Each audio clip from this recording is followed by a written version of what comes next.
ఇప్పుడు తల్లి దగ్గర 90 రోజులు పెరగాల్సినటువంటి పిల్ల 30 రోజుల నుంచి 40-45 రోజుల్లో మార్కెట్లోకి వస్తూ ఉంటే మోర్టాలిటీ ఎందుకు రాదండి? మొత్తం మోర్టాలిటీ వస్తుంది. మీకు నున్నగా ఉంటుంది పిల్ల చూసేదానికి. 35 డేస్ 40 డేస్లో పిల్ల. ఆ పిల్లని తీసుకొచ్చేసేసి 90 డేస్ పిల్ల అని చెప్పేసి మార్కెట్లో పెట్టి అమ్మి దాన్ని దాని జీవితాన్ని కొనేటటువంటి రైతుల్ని కూడా మొత్తాన్ని నాశనం చేసేస్తున్నారు. రైతుల జీవితాలన్నింటినీ నాశనం అవడానికి మెయిన్ అదే కారణం. కొనేవాళ్ళంతా కూడా చాలా ఇబ్బంది పడిపోతూ ఉన్నారు. దాన్ని చాలామంది డైరీ ఫామ్ లాస్ వస్తే గొర్రెల ఫామ్లు పెడుతున్నారు, గొర్రెల ఫామ్ లాస్ వస్తే కోళ్ళ ఫామ్స్ పెడుతున్నారు. అన్నిట్లో నష్టపోతే ఈ బిజినెస్లన్నీ లాస్ అని చెప్తున్నారు. ఇది ఎంతవరకు వాస్తవం? అసలు గొర్రెల ఫామ్లో కానీ డైరీ ఫామ్లో కానీ లేకుంటే కోళ్ళ ఫామ్లో అన్ని లాభాలు ఉన్నాయా? సార్ గారి పేరు వెంకటేశ్వర్లు గారు, ఉలవపాడు మండలం, చాగిచెర్ల గ్రామం, ప్రకాశం జిల్లా. డైరీ పెట్టాలనుకున్నా, కోళ్ళ ఫామ్ పెట్టాలనుకున్నా, లేకపోతే షీప్ ఫామ్స్ పెట్టాలనుకున్నా కూడా కొంత అవగాహన అనేది ముఖ్యం. యూట్యూబ్లో అనేది నాలెడ్జ్ మాత్రమే ఉంటుంది, కష్టం అనేది మీదే. అది ఆలోచించి ఏ ఫామ్ అయినా పెట్టండి. సార్, నేను లాస్ట్ మీ దగ్గరకు వచ్చినప్పుడు ఒక షార్ట్ వీడియో చేశాను సార్. అది చాలామంది ప్రశంసించారు, కొంతమంది మాత్రం విమర్శించారు సార్. ప్రశంసించిన వాళ్ళు ఎవరంటే సేమ్ మీ ప్యాటర్న్లో పెట్టి నష్టపోయిన వాళ్ళేమో సేమ్ పద్ధతిలో ప్రశంసించారు, నష్టం ఉందని. కానీ లాభాలు పట్టిన వాళ్ళేమో మిమ్మల్ని విమర్శించారు సార్. మీరు పక్కన కాంపిటీషన్ రాకూడదు ఈ ఫీల్డ్లో అని మీరేమన్నా లాభాల్లో ఉండి నష్టం ఉందని మాకేమన్నా తెలియజేయడం జరిగిందా? అలాంటిది ఏం లేదండి. దీంట్లో రెండు ముఖ్యమైనటువంటి పదాలు వాడాల్సి వస్తుంది. ప్రాఫిట్ వస్తే నేను మీకు ఇవ్వను, ఓకే, నన్ను విమర్శించిన వాళ్ళకి కూడా ఇవ్వను. అట్లానే నష్టం వస్తే ఆ నష్టం నాకు క్లెయిమ్ చేయండి అని చెప్పి నేను అడగను. ట్రేడింగ్ డిఫరెంట్, ఫ్యాక్టింగ్ డిఫరెంట్ అండి. ట్రేడింగ్ చేసేవాళ్ళు ఏంటంటే 1 మంత్ 2 నెలల్లో దాన్ని ట్రేడ్ చేసేసేసి ఇది చేసేస్తారు. వాళ్ళకి ప్రాఫిట్ మార్జిన్స్ ఉండేదానికి అవకాశం ఎక్కువ. ట్రేడర్స్ భారతదేశం మొత్తంలో కూడా ఏ బిజినెస్ చూసుకున్నా కూడా ట్రేడర్స్కి ఉంది. రెండోది గ్లోబలైజేషన్ అనేటటువంటిది ఒకటి ఇంపార్టెంట్. ఈ నష్టం వస్తుంది, కాంపిటీషన్ వస్తారంటే గ్లోబలైజేషన్ ఉన్నటువంటి విధానంలో ఎవరు కూడా నష్టము అనేటటువంటి పదం కనుక వాడితే తప్పు అయిపోతుంది. ఎందుకంటే పక్కనోడు వచ్చేసి అమ్ముకుంటాడు, నేను మార్కెట్కి దూరంగా ఉండొచ్చు, నేను దూరంగా ఉన్నాను కాబట్టి నాకు నష్టం వచ్చి ఉండొచ్చు. నాకు యాజ్ ఆన్ డేట్ జరిగినటువంటి విధానాన్ని నేను ఆ షార్ట్ వీడియోలో చెప్పడం జరిగింది, అంతేగాని అది ప్రాఫిటా నష్టమా అనేటటువంటి విమర్శతోటి నేను చేసింది అయితే మాత్రం కాదు. ఇప్పుడు దీంట్లో నష్టముకి ప్రాఫిట్కి మధ్య ఊగిసలాట అనేటటువంటి 2 పదాలు కనుక తీసుకుంటే దాన్ని జాగ్రత్తగా చూసి చేసి ఎవరైనా నష్టం వస్తుంది అని అంటే దాంట్లోకి వెళ్ళి దూకరు కదా. నష్టం వస్తే దాన్ని వ్యాపారం చేయరు కదా. చేయనప్పుడు నష్టం దాన్ని ఎందుకు నెత్తుకుంటాం? ఎవరైనా సరే బిజినెస్ చేయాలంటే ప్రాఫిట్ అనేటటువంటి విధానంతో చేస్తాం సార్. ట్రేడింగ్ చేసే వాళ్ళకి లాభం ఎందుకు ఉంటుంది, ఫ్యాటనింగ్ చేసే వాళ్ళకి నష్టం అయ్యేదానికి ఛాన్స్ ఎందుకు ఎక్కువ ఉంటుంది సార్? అతను 10 రూపాయలకు వస్తువు తీసుకొచ్చుకుంటాడు, 12 రూపాయలకి అమ్మేస్తాడు ట్రేడరు. 12 రూపాయల్లో 1 రూపాయి ఖర్చు పెడతాడు అతను. దానికి ఫీడ్ కానీ లేకపోతే తీసుకొచ్చిన ఖర్చులు కానీ ఇవి పెడతాడు. అందరితోటి అతని బిజినెస్ అయిపోతుంది. మళ్ళీ ఇంకోటి చేస్తాడు. ఇది అంతా కూడా అతను 1 వీక్లో చేయొచ్చు, 10 డేస్లో చేయొచ్చు, 1 మంత్లో చేయొచ్చు. మ్యాక్సిమం అంతకంటే ఎక్కువ జరగదు. అదే మేము దరిదాపుగా 6 మంత్స్ 7 మంత్స్ కంటిన్యూగా దాని వెయిట్ వచ్చేంతవరకు, మార్కెట్ యాక్సెప్టబుల్ వెయిట్ వచ్చేంతవరకు మేము దాన్ని ఖచ్చితంగా దానికి ఫీడ్ ఇచ్చేసేసి పెంచాల్సినటువంటి అవసరం మా దగ్గర ఉంది. అందువల్ల ఫ్యాట్నింగ్ ఇది ఊరక అది బరువు పెరిగేదానికి అనమాట, మోసం పెరిగేదానికి. వాళ్ళు ట్రేడర్స్ ఏముంది, వాళ్ళు 2 రోజుల్లోనే అమ్మేసేసుకొని ప్రాఫిట్ అని చెప్పి చెప్పుకుంటారు. 10 బ్యాచీలు అమ్ముకుంటే 10 రోజులు 20 రూపాయలు మిగులుతుంది. మాకు అలా కాదు, వాళ్ళు 10 బ్యాచీలు అమ్మే లోపల మేము 1 బ్యాచీని కూడా అమ్మలేము. అందువల్ల ఫ్యాట్నింగ్ అనేటటువంటిది కొంచెం మార్కెట్ ఎక్కడుంది, దగ్గరుందా దూరం ఉందా దీని మీద కూడా ఆధారపడి ఉంటుంది ఫ్యాక్టరీ. ట్రేడర్స్కి అదేం లేదు. 10 మంది ఫోన్లు కనుకుంటే అబ్బాయి నా దగ్గర ఇగో పిల్లలు ఉన్నాయి వచ్చి తీసుకెళ్తారా అని మాట్లాడతాడు. దాంతో వాడికి హ్యాపీగా బిజినెస్ జరిగిపోతుంది. మరి మీరు ఆ అడుగు జాడలు ఎందుకు వేయలేదు ఆ ట్రేడింగ్కి? అంటే దానికి కొంచెం నెట్వర్క్ కావాలా. ఇన్ని పిల్లలు చేసేటప్పుడు మనం సుమారుగా నా ఫారంలో 970 980 పిల్లలు ఉన్నాయి. అన్ని పిల్లలు ఉన్నప్పుడు అది కొంచెం కష్టమైనటువంటి పని. దానికి అందరూ ట్రేడర్స్గానే అవతారం ఎత్తారనుకోండి, మరి దాన్ని తినటానికో లేకపోతే మనుషులు వచ్చినప్పుడు దానికి ఏ విధంగా మనం ఇవ్వగలగాల? ఫ్యాటనింగ్ చేసేవాళ్ళు కూడా అవసరమే కదా, 2 అవసరమే. నేను ఎంచుకున్నది ఇది. నాకు ట్రేడింగ్ కంటే కూడా ఫ్యాటనింగ్ సులువైన పద్ధతి అని చెప్పి అనుకొని నేను ఫ్యాటనింగ్కి వెళ్ళాను. అది ట్రేడర్ కాకుండా. సార్ చాలామంది ఎన్ఎల్ఎం స్కీమ్ కింద ఈ షీ ఫార్మ్స్ పెడుతున్నారు సార్. మీరు ఏమన్నా స్కీమ్కి వెళ్ళారా, లేకుంటే సొంత డబ్బులతోనే ఈ ఫామ్ని స్టార్ట్ చేశారా? నేను నా సొంత డబ్బులతోటే స్టార్ట్ చేశానండి. యాక్చువల్గా అప్పుడు స్కీమ్ అయిపోతుంది అని చెప్పేసి ఏదో అనౌన్స్మెంట్ వచ్చింది ఆ టైంలో. కానీ తర్వాత మళ్ళీ అది ప్రొలాంగ్ అయింది. నేను తెలుసుకోలేదు. అప్పటికే నేను సొంత డబ్బులు పెట్టి స్టార్ట్ చేశాను. బేసిక్గా ఫస్ట్ నుంచి ఆ ఫోటోగ్రాఫ్స్ అవి, తర్వాత లోన్స్ తీసుకోవాలా అని అంటే అది నాకు పెద్ద ఇంట్రెస్ట్ లేదు లోన్ తీసుకోవడం. అందువల్ల నేను నా సొంత డబ్బులు పెట్టే చేశానండి ఫార్మ్స్ రెండు కూడా. సార్ మీ ఫామ్లో చూస్తే దాదాపు 5-6 మంది బీహార్ వర్కర్లు ఉన్నారు. మన లోకల్ వర్కర్ని ఎందుకు ఎంకరేజ్ చేయలేదు, బీహార్ వర్కర్ని ఎందుకు ఎంకరేజ్ చేస్తున్నారు? ఏమంటే ఇక్కడ ఇప్పుడు ప్రస్తుతం ఏంటంటే మారిన కాలమాన ప్రకారం ఇక్కడ పనిచేయటానికి వర్కర్స్ కొంచెం కష్టతరంగా మారిందండి. ప్రతి గ్రామంలో మారిందని నేను భావిస్తున్నాను. నేను ప్రభుత్వాల పరంగా ప్రోత్సాహాలు, వాళ్ళకి ఎడ్యుకేషను బాగా రావటం దీని మూలంగా జరుగుతుందని నేను భావిస్తూ ఉన్నాను. అందువల్ల బీహార్ వాళ్ళని నేను గడిచిన 9 సంవత్సరాల నుంచి నా దగ్గర పనికి ఉంచుకుంటున్నాను. ఈ 9 సంవత్సరాల నుంచి కూడా నాకు మిగతా ఫార్మింగ్స్ ఉన్నాయి, వ్యవసాయ భూములు ఉన్నాయి. ఈ భూముల్లో నువ్వు పనిచేస్తా వాళ్ళు ఉన్నారు. నేను వాళ్ళకి 9,000 జీతం నుంచి ఇప్పుడు సుమారుగా 18,000 జీతం వరకు ఇవ్వటం జరుగుతుంది. అదేవిధంగా వాళ్ళు ఏంటంటే నైట్ కూడా ఇక్కడ ఉంటారు కాబట్టి నాకు ఫామ్కి సెక్యూరిటీ బాగా ఉంటుంది. లోకల్ పిల్లోడు ఒకడిని పెట్టుకున్నాను నేను పనికి. లోకల్ వాడిని కొంచెం కష్టతరంగానే తీసుకున్నాను. ఆ అబ్బాయి ఏదన్నా వీళ్ళకి రాని ఏదన్నా ఉంటే తెలుగు పదాలు వాటికి చెప్పటం, లేకపోతే ఇక్కడ లోకల్గా ఏదన్నా మాకు కావాల్సి ఉంటే లైజన్కి ఉపయోగపడతాడని ఒక అబ్బాయిని పెట్టుకొని అలా రన్ చేస్తున్నానండి ఫామ్ని. బీహార్ వాళ్ళతో సంతృప్తికరంగానే ఉన్నారు మీరు? బీహార్ వాళ్ళతోటి మేము సంతృప్తికరంగానే ఉన్నాం. ఏం ప్రాబ్లమ్స్ ఏం లేదు, మాకేం క్రియేట్ కాలేదు. ఈ 9 సంవత్సరాలు ఏం ప్రాబ్లమ్స్ ఏం క్రియేట్ కాలేదు. సార్ ఒక ఫామ్ సక్సెస్ అయితే ఓనర్ మెయింటెనెన్స్ బాగుందని అంటారు, ఒక ఫామ్ అదే కానీ ఫెయిల్యూర్ అయితే ఓనర్ మెయింటెనెన్స్ బాగలేదని అంటారు. దీనికి మీరు ఏ రకమైనటువంటి జవాబుని ఇవ్వగలరు సార్? దీనికి మెయిన్ అండి ఒకటే ఒక సమాధానం.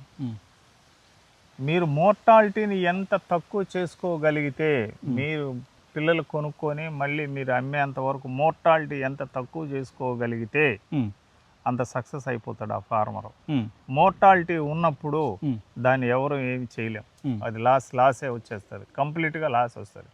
మోర్టాలిటీ తక్కువ చేయాలి అని అంటే దగ్గరలో ఉన్న వైద్యులను సంప్రదించుకోవటం, వైద్యుల దగ్గరికి వెళ్ళేసి సలహాలు తీసుకొని వాటిని ఏదో ఒక రకంగా మనకి కావాల్సిన రీతిలో, జీవాలకు కావాల్సిన రీతిలో అందించేసేసి జీవాలకి మోర్టాలిటీ లేకుండా చూసుకోవటం తప్పించి ఇంక వేరే విధానమే లేదు. దాంట్లో ఇంత పెద్ద ఫారం పెట్టుకొని ఎవరమైనా దానికి అజాగ్రత్తగా ఉంటాం అనేటటువంటిది చాలా హాస్యాస్పదమైనటువంటి ప్రశ్న అని నేను భావిస్తున్నా. సార్ అసలు ఈ మోర్టాలిటీకి అసలుకి ఎందువల్ల జరుగుతుంది సార్? అది అంటే ఏ కారణమైనటువంటి ప్రకృతి వాతావరణ పరిస్థితులు మెయిన్. ఈ సంవత్సరం ఎక్కువగా మోర్టాలిటీ అవుట్ సైడ్ తిరిగేటటువంటి పశువులకి కూడా బాగా ఎక్కువ వచ్చేసింది, చాలా ఎక్కువ. ఈరోజు కూడా నిన్న ఇవాళ కూడా నేను మోర్టాలిటీ ఉంది మా దగ్గర అని చెప్పినటువంటి రైతులు చాలామంది ఉన్నారు నా దగ్గర. ఓకే. అందువల్ల మోర్టాలిటీకి ఇది పర్టికులర్గా ఒక కారణం అని చెప్పి ఒక వ్యాధి అనేది ఏం చెప్పలేం. ఫలానా వ్యాధి, ఈ వ్యాధి ఎందుకు వచ్చింది అని చెప్పేసి చెప్పగలిగినటువంటిది ఎక్కడా లేదు ప్రస్తుతానికి. అది పశు వైద్యులను సంప్రదించడం, దానికి సంబంధించి ఏ రకంగా మనం వైద్యం అందించగలగాలో ఆ రకంగా మోర్టాలిటీ లేకుండా చూసుకోవటమే కానీ దానికి పర్టికులర్గా మనం వైద్యం చేసే స్థాయిలో లేము. ఫామ్లో ఎలాంటి రకాలైనటువంటి దానాలని, ఫీడ్ సప్లిమెంట్స్ వాడుతున్నారు, ఏ టైంలో వాడతారు? అది మేము రోజుకి 4 సార్లు ఇస్తామండి ఫీడ్. 4 సార్లు ఉదయం 8 గంటలప్పుడు TMR అని ఇస్తాం, టోటల్ మినరల్ రేషియో అని. దాంట్లో వచ్చేసేసి ఒక ఎనిమలకు వచ్చేసి ఇంచుమించుగా ఒక 1/2 kg లెక్కన ఇచ్చేసేస్తాము. తర్వాత మధ్యలో అంతా అయిపోయేటప్పుడు ఆ ఫీల్డ్ లాస్ట్ మూమెంట్లో ఉన్నప్పుడు ఒక 50 నుంచి 75 grams మొక్కజొన్న, నానబెట్టిన మొక్కజొన్న ఇస్తాము. అంతటితో ఆ ఫీడ్ అయిపోతుంది. మళ్ళీ 12 గంటలప్పుడు వేరుశనగ ఆకుని చాపింగ్ చేసిన వేరుశనగ ఆకు ఇస్తాము. మళ్ళీ మధ్యాహ్నం 3 గంటలప్పుడు మళ్ళీ టీఎంఆర్ ఇస్తాము. ఆ టీఎంఆర్లో ఈసారి నూక ఇస్తాం. ఉదయం పూట ఏమో మొక్కజొన్న ఇస్తున్నాము, సాయంత్రం పూట నూకలు వేస్తాము. అవి కూడా 50 గ్రామ్స్ కంటే ఎక్కువేమో ఒక పిల్లకు వచ్చేసేసి. దాని తర్వాత సాయంత్రం 6:30, 7 ఆ ప్రాంతం మాత్రం మళ్ళీ వాటికి వేరుశనగ ఇచ్చేసేస్తాం. మధ్యలో ఏం చేస్తామంటే వారానికి 2 రోజులు కానీ 3 రోజులు కానీ మినరల్ మిక్చర్స్ అని చెప్పేసి ప్యాకెట్లు మార్కెట్లో చిక్కుతాయి, వాటిని తీసుకొచ్చి టీఎంఆర్ ఫీల్డ్లో కలుపుతాము. అట్లానే బెల్లం వచ్చేసేసి వారానికి 2 సార్లు నీళ్ళలో కలిపి నీళ్లు బాగా తాగేదానికని ఇస్తాము. అట్లనే సాల్ట్ కూడా కాస్త వేస్తాం.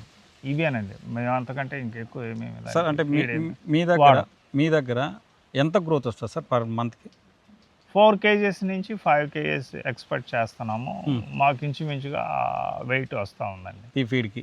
ఫీడ్ సార్ ఏదో మన టైం బాగలేక, ప్రకృతి విపత్తులు, వాతావరణం అనుకూలంగా లేకపోవడం వల్ల మన ఫామ్స్లో మోర్టాలిటీ జరిగిందనుకోండి, మనము సీనియర్స్గా ఉన్నటువంటి కొంతమంది రైతులను అడిగినప్పుడు వాళ్ళు మనకు ఎలాంటి రకాలైనటువంటి సలహాలు ఇవ్వగలరు? మీరు వాళ్ళ దగ్గర నుంచి ఏ సమాధానం కోసం వాళ్ళ దగ్గరికి మీరు వెళ్ళారో దాంట్లో కనీసం సగం కూడా వాళ్ళ దగ్గర నుంచి మీరు ఎక్స్పెక్ట్ చేయబోకండి. ఎందుకని సార్? ఎందువల్ల అంటే మీరు ఎక్కడ బాగుపడతారో ఈర్ష్య, ద్వేషం, కొంచెం ఇప్పుడు అతనికంటే మీ దగ్గర ఎక్కువ జీవాలు ఉన్నాయి అనేటటువంటి ద్వేషభావము, ఇలాంటివి మానవుల్లో సహజంగా ఎక్కువగా ఉన్నాయండి. అందువల్ల వాళ్ళు మీరు ఆశించేటటువంటి సమాధానం చెప్పటం అనేటటువంటిది జరగదు. నాకు కూడా అలాంటి అనుభవం కూడా అయ్యింది. మీరు అది తామరాకు మీద నీటి చుక్క లాంటి వ్యవహారమేను. అందువల్ల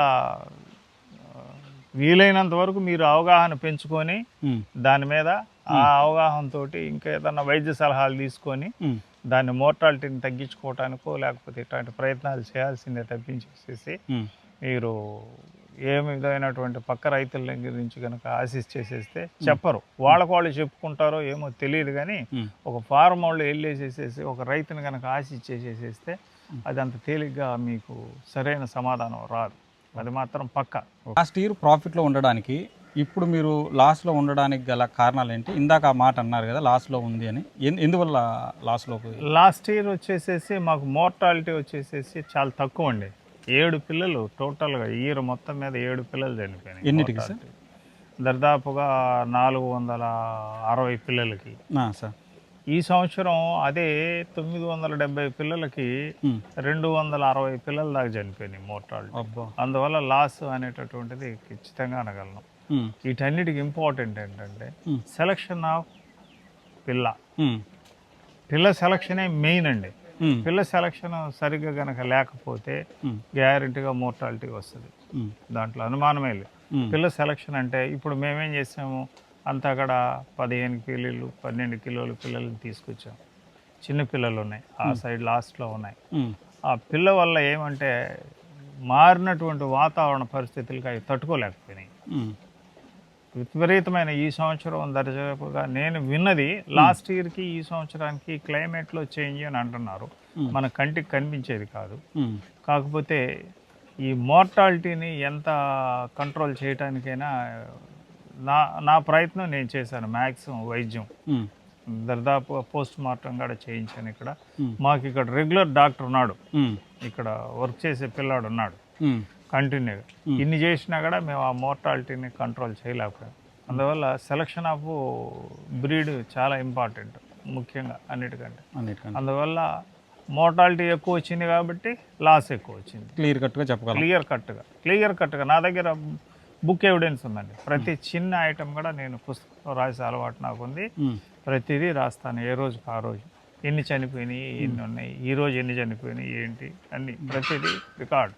ఒక ఏదో మాట వరుసగా అంటామో ఇట్లానో కాదు, ప్రతిదీ రికార్డులానే ఉండాలి. పక్కాగా ఉంటుంది రికార్డ్. సార్ చాలామంది బ్రీడ్ డెవలప్మెంట్ లేకుండా ఈ పొట్టేళ్ళని మేపితే షీప్ ఫార్మ్స్ ఎలా డెవలప్మెంట్ అవుతాయి సార్? అంటే బ్రీడ్ డెవలప్మెంట్ అంటే అవుట్ సైడ్ గ్రేజింగ్ పోవాలండి తప్పకుండా. ఇక్కడ మీరు ఇట్లా పైన పెట్టి పెంచి చేయటం అనేటటువంటిది చాలా కష్టం.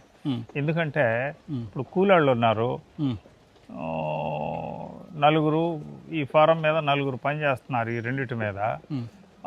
మీకు అదే మీరు బ్రీడింగ్ పర్పస్ కనుక పెట్టేసేస్తే 6 కావాల్సి వస్తుంది. ఎందుకు కావాలి అని అంటే, ఒకవేళ ఒక గొర్రె ఈనింది అనుకోండి, ఈనప్పుడు దానికి ఒక పిల్ల పుట్టింది, బై మిస్టేక్ గొర్రె చనిపోయింది, పిల్లని సర్వైవ్ చేసుకోవాలా? పిల్లని సర్వైవ్ చేసుకోవాలి అని అంటే దానికి బయట నుంచి పాలు తీసుకొచ్చేసేసి ఫీడ్ చేయాలా? ఒకసారి చేస్తే తారదు, 2 సార్లు 3 సార్లు మినిమం ఫీడ్ పెట్టాలి పిల్లలకి. చిన్నపిల్లకి ఒక నెలన్నా ఫీడ్ ఇవ్వాలి. మేతలో అది వంగాలంటే ఒక నెల కనీసం 40 days మినిమం చేయాలి.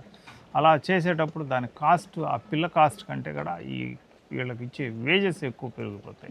వాళ్ళు పని చేయరు, పని చేయకుండా ఆ పిల్ల కాన్సన్ట్రేషన్. అదే ఒకటైతే సరిపోయింది, 2-3 కనుకైతే. అందువల్ల ఏంటంటే మీరు చెప్పిన బ్రీడింగ్ పర్పస్ చేయాలి అని అంటే ఖచ్చితంగా అది అవుట్ సైడ్ గ్రేజింగ్కి వెళ్ళాల్సి వస్తుంది. అవుట్ సైడ్ గ్రేజింగ్కి వెళ్తేనే అది కొంత కంట్రోల్ అవుతుంది, చేయగలరు.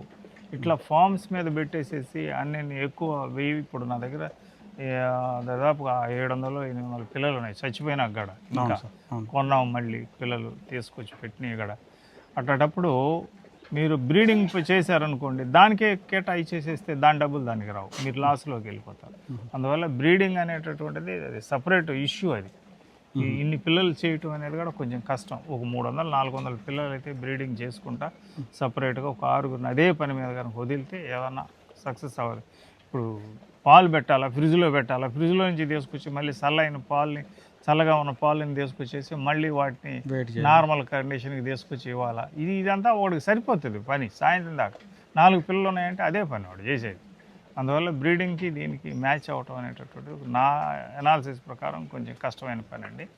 అది కొద్దిగా ఇబ్బందికరమైంది. అందువల్ల 2 సైమల్టేనియస్గా చేయాలంటే మాత్రం పాసిబుల్ కాదు. మీ దగ్గర ఏమేమి ఉన్నాయి సార్ ఇప్పుడు బ్రీడ్స్? సింధనూరు బ్రీడ్ ఒకటి ఉంది, నెల్లూరు జుడిపి ఒకటి ఉంది. 2 బ్రీడ్స్, 2 బ్రీడ్లు అంతే సార్.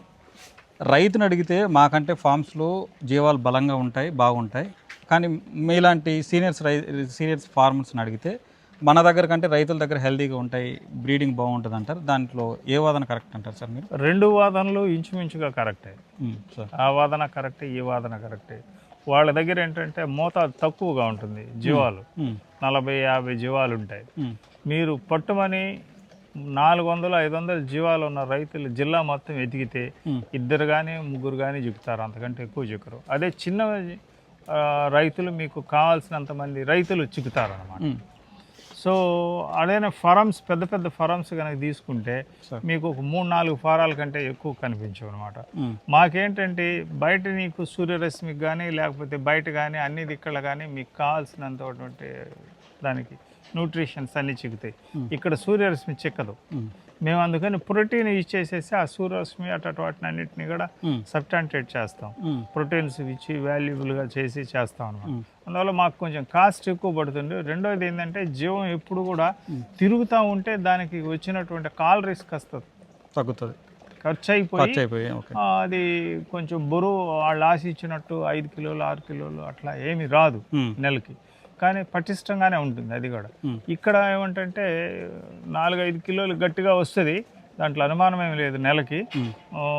కానీ ఇక్కడ పటిష్టంగా ఉంటుంది, దానికి తిరుగుడు తక్కువగా ఉంటుంది, స్ట్రెయిన్ తక్కువగా ఉంటుంది. అందువల్ల మాంసం కూడా ఇది కొంచెం బాగా ఉంటుంది, ఫ్లెష్ బాగా చూసేదానికి బాగుంటుంది, మెత్తగా మృదువుగా బాగుంటుంది అనమాట. అక్కడైనా వాటికి మేమేమి ఎవరు కూడా ఏమి న్యూట్రియంట్స్ అవి ఇవి ఎక్స్టర్నల్గా ఇచ్చేటటువంటిది ఏమి పెద్ద ఏమి ఉండదు. ఓకే. సో 2 వాదనలు దేనికి దానికి కరెక్ట్గా నేను భావిస్తున్నాను సార్. చాలామంది ఏంటంటే జాబ్స్ వదిలేసి ఫ్యామిలీలో ఉండేటువంటి బంగారాన్ని అంతా బ్యాంకులో పెట్టి లోన్లకు వెళ్ళి పెడుతున్నారు. చాలామంది ఔత్సాహికులు యూట్యూబ్లో ఇన్ఫర్మేషన్ తెలుసుకొని లాభాలు వస్తున్నాయి కదా అనే ఉద్దేశం మీద ఈ ఫార్మ్స్ని పెడుతున్నారు సార్. ఇందులో సస్టైన్ అవ్వడానికి ఎంత ఛాన్స్ ఉంది? ఫైనల్గా మీరు చెప్పే అభిప్రాయం, సొంత మీకు అనుభవం ఉంది కాబట్టి ఎలాంటి మాటలు చెప్తారు దీంట్లో అండి?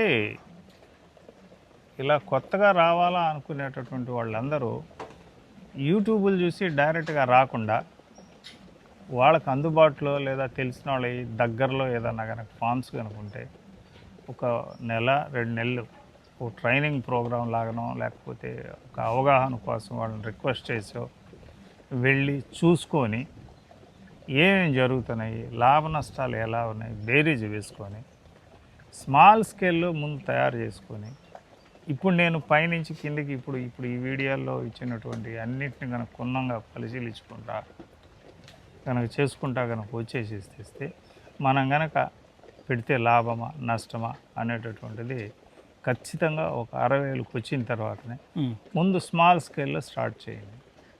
చూడండి దానికి రోగం రొప్పి ఎట్లా ఉన్నాయో చూడండి. చూసిన తర్వాత నాకున్నటువంటి కొద్దిపాటి అనుభవంలో అలా ముందుకు వెళ్ళండి.